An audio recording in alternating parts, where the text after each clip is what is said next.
cultures of Western Immoren have deep-rooted histories stretching back into prehistory. The oldest histories and legends derive from tales passed by word of mouth for untold millennia before the written word was even made. Even once the region's various cultures began to document history, records did not always survive intervening centuries, and so much of the ancient past remains obscured and lost. This is doubly true for the legends of the times before the oldest civilizations. This includes myths passed down through the generations about the creation of the world, the origins of the gods, and the cosmology within each of these unfathomable entities exists and perform their functions. Over time, theologians have attempted to add to these ancient myths with understanding gained from trusted prophets and other sources who claim to have a special communion with the divinities. Despite these efforts, however, the gods remain elusive and enigmatic beings, only rarely communicating their will and preferring to do so through signs and portents or cryptic dreams. No one denies the existence of the divine beings. Rather, even those who dedicate their lives to studying such matters confront the fact that their understanding will forever be incomplete. Across the lands of Western Immoren, dominated by humanity, the most widely believed story about the origins of the world is that Menoth, the lawgiver, arose from the formless chaos that predated creation. He shaped Caen and its son as an extension of his imperative to bring lasting order.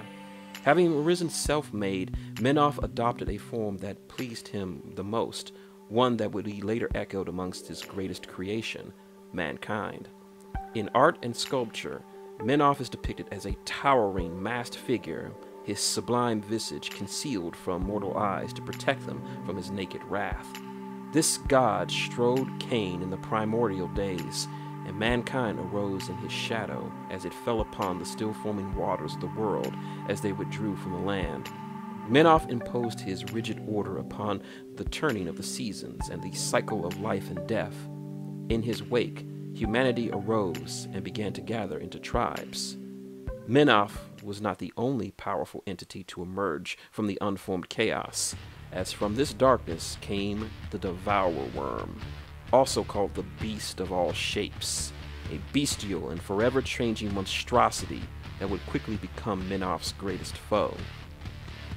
Where Menoth gave rise to humanity, a race capable of higher thought, the Devourer Worm spawned an endless variety of ravenous beasts and the horrors of the wilderness. All predators and dangerous beasts are thought to have arisen from and be connected to the worm itself, and since the dawn of time, they have beset the offspring of Menoth and the works of civilization. The worm was filled with an endless hunger and sought only to kill and eat, to destroy and to rend what was created. Menoth knew the worm at once for his enemy, and they would clash again and again in an unending hunt, a battle that would occupy both of these primordial powers since the dawn of creation. The first brutal and titanic clashes between these two took place across the surface of Caen, shattering the land and tearing great trenches into the deep oceans.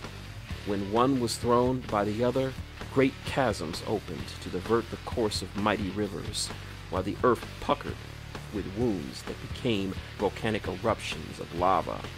The hammered and broken land gave rise to jagged mountains and deep valleys.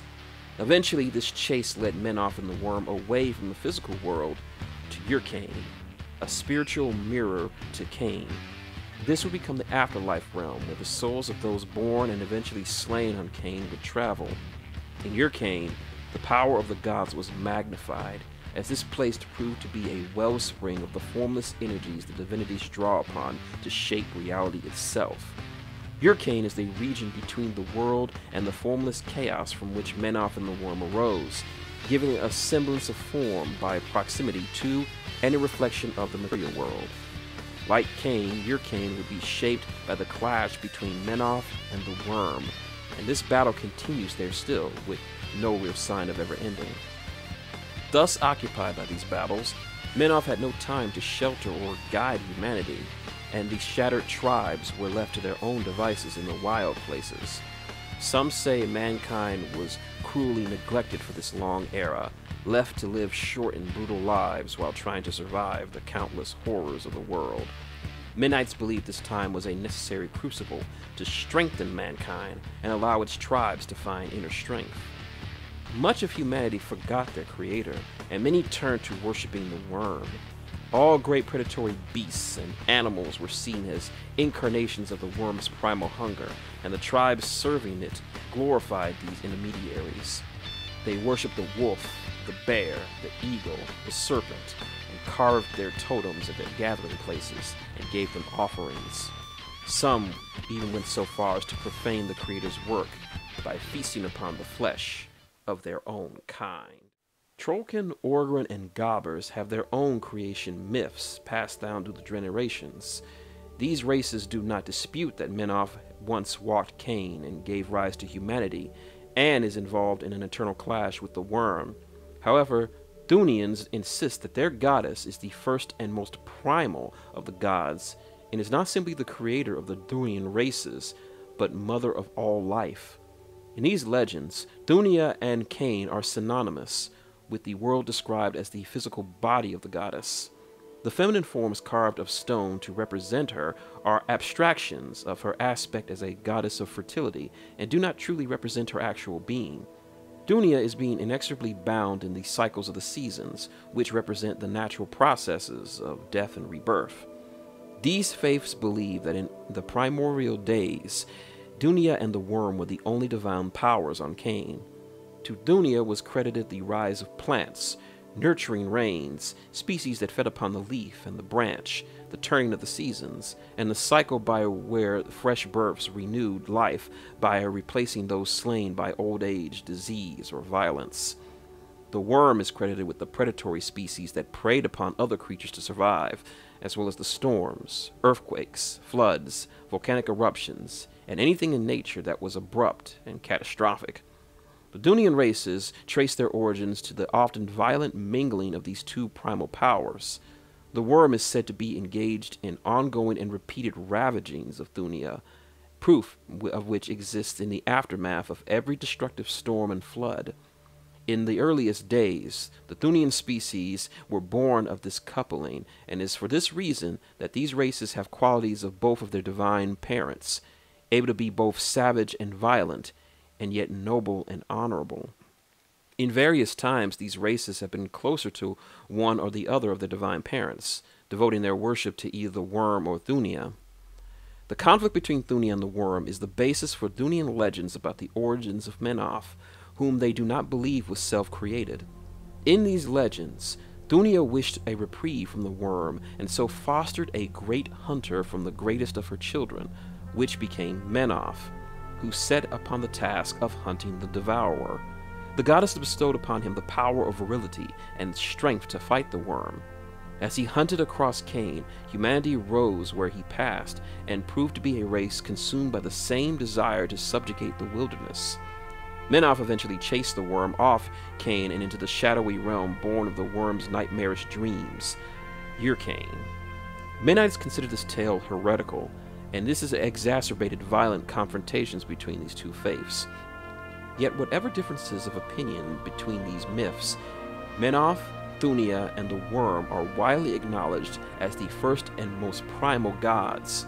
In this long, dark era, tribes of these early races employed primitive weapons, clothing, and shelter, and endured a variety of perils from the wilds, including ravenous beasts, natural disasters, and warfare from other tribes.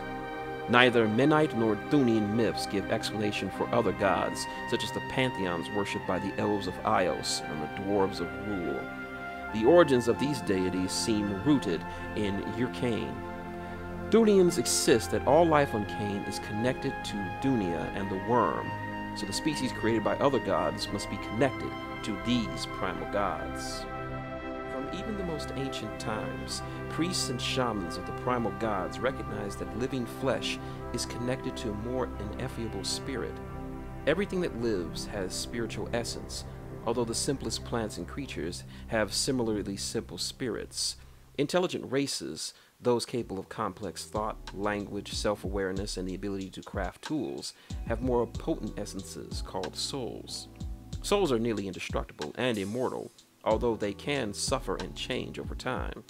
After death, the spirit separates from the flesh and passes on to another state of existence. The mystery of the afterlife is inexorably linked to the religion and affairs of the gods. Holy men have long been aware of the spiritual realm existing paradoxically both near and far removed from Caen, which they call your Caen. It is here that most humans believe their soul travels to after death. The consensus is that most of your Caen is dangerous and foreboding, a spiritual mirror of the wilderness between cities on Caen. The only hope for an afterlife beyond wandering lost amid the spiritual wilderness is to spend one's life in pious devotion. After death, those who are pious are guided to the sheltered domain of their chosen god.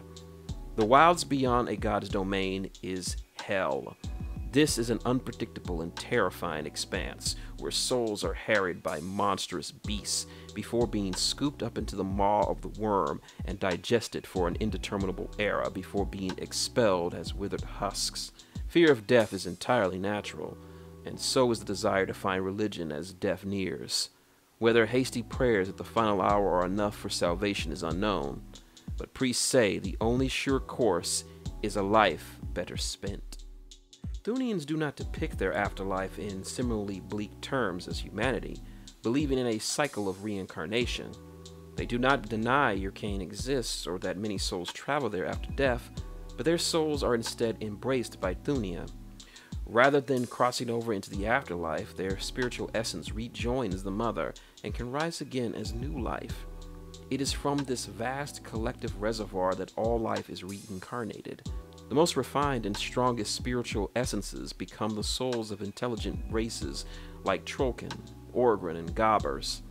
Most Thunians expect to live multiple lifetimes, their souls strengthened by past experiences, even if they are forgotten. Not all Thurian races or the greater natural beasts reincarnate this way, as some will follow the worm into your Caen. Certain predatory creatures, as well as worshippers of the worm or any foolish enough to spend their lives blinded by senseless violence and gluttony, share this fate.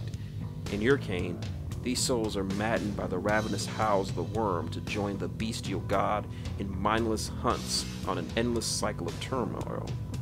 Those who worship the devourer are glad to join the worm after death, seeing these hunts as a reward rather than a punishment. Amid Menoph's battle with the worm, the god became aware of the influx of souls to your Caen from the humans he had created in the dawn of the world. Those of the fallen who remembered their creator joined Menoph in his battles, strengthening his efforts by what small degree they were able. In the aggregate, these souls strengthened his cause and were seen as worthy of protection. So too did Menoph realize that those who had forsaken him and turned to the worm would be joined to his ancient enemy.